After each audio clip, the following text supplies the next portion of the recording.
Hello अस्सलाम वालेकुम viewers, welcome to Sumbul का किचन। आज हमारे किचन में बन रहा है चिकन मलाई टिक्का। चिकन मलाई टिक्का बनाने के लिए मैंने लिया है हाफ कप दही और 3 टेबल स्पून मैंने क्रीम ली है, 1 टेबल स्पून मैंने नमक लिया है, 1 टीस्पून मैंने जीरा लिया है जो मैंने रोस्ट करके जिसे मैंने दरदरा सा इसको कूट लिया है, 1 टीस्पून मैंने चाट मसाला लिया है, 2 मीडियम साइज के मैंने नींबू लिए थे जिसे मैंने काट के निचोड़ लिए हैं, और ये 6 अदद मैंने छोटी हरी मिर्ची ली थी जिसका मैंने पेस्ट बना लिया है।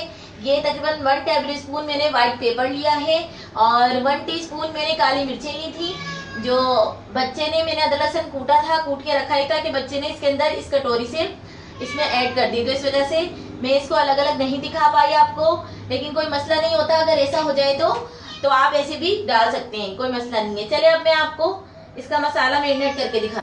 देखिए हमने ऐसी गहरी सी एक परात ले ली है मैरिनेट करने के लिए, और सबसे पहले हम इसमें दही ऐड कर रहे हैं, फिर हम इसमें क्रीम ऐड कर रहे हैं। क्रीम ऐड करने के बाद हमने इसमें डाला है जीरा, नमक, चाट मसाला, अदरक लहसुन का पेस्ट, ये मैंने दरदरा कूट लिया था, और ये व्हाइट पेपर जितना आप पसंद करते हैं उतना डाल लें। ये 1 टेबल स्पून था, लेकिन मैं इसके अंदर हाफ 1 टीस्पून डाल रही हूँ, और ये हरी मिर्चों का पेस्ट ये मैं सारा डाल रही हूँ, और ये लेमन जूस। इन सबको हम अच्छी तरह मिक्स कर लेंगे।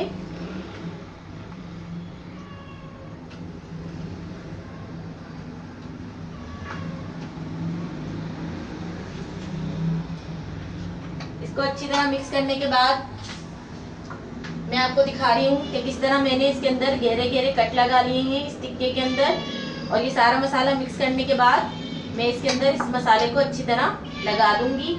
मैं तकरीबन ऐसे 2 टिक्के बना रही हूँ। ये देखिए इसमें भी मैंने अच्छी तरह कट लगा लिया है, और इसको हम मैरिनेट करके रख देंगे तकरीबन 1 घंटे या 1.5 घंटे के लिए। देखिए फ्रेंड्स, हमारा ऑयल गर्म हो गया है। अब हम इसके ऊपर टिक्के रखेंगे का हम बना लेंगे, फिर हम आपको दिखाते हैं। तकरीबन 5 मिनट बाद हम आपको इसको पलट के दिखाएंगे। देखिए व्यूअर्स, तकरीबन 10 मिनट हो गए हैं। अब हम इसको आपको पलट के दिखाते हैं। ये देखें कितना अच्छा हमारे यहाँ से सीखा है टिक्का। अब हम इसको भी ऐसे ही सेक लेंगे। देखिए व्यूअर्स, हमारा ये टिक्का रेडी हो गया है। इसी तरह हम अपना दूसरा टिक्का भी रेडी कर लेते हैं। देखिए व्यूअर्स, ये एक टिक्का हम ग्रिल पे बना रहे हैं। आप इसको ग्रिल में भी बना सकते हैं, उस ओवन की ट्रे में भी बना सकते हैं। देखिए व्यूअर्स, हमारे टिक्के तैयार हो गए हैं। एक टिक्का मैंने ग्रिल में सेका है, लेकिन मेरा जो एक्सपीरियंस है वो ये कहता है कि ग्रिल में हमारा टिक्का बहुत अच्छी तरह सीख जाता है और अंदर तक पक जाता है। तो मेरा मशवरा है आप ग्रिल में बनाएं। और अगर आपको मेरी ये टिक्के की रेसिपी अच्छी लगती है तो प्लीज़ हमारे चैनल को लाइक करें, सब्सक्राइब करें, शेयर करें, और हाँ, कमेंट्स करके ज़रूर बताएं कि मैंने ये रेसिपी आप लोगों के साथ शेयर की वो आपको कैसी लगी। अल्लाह हाफिज़।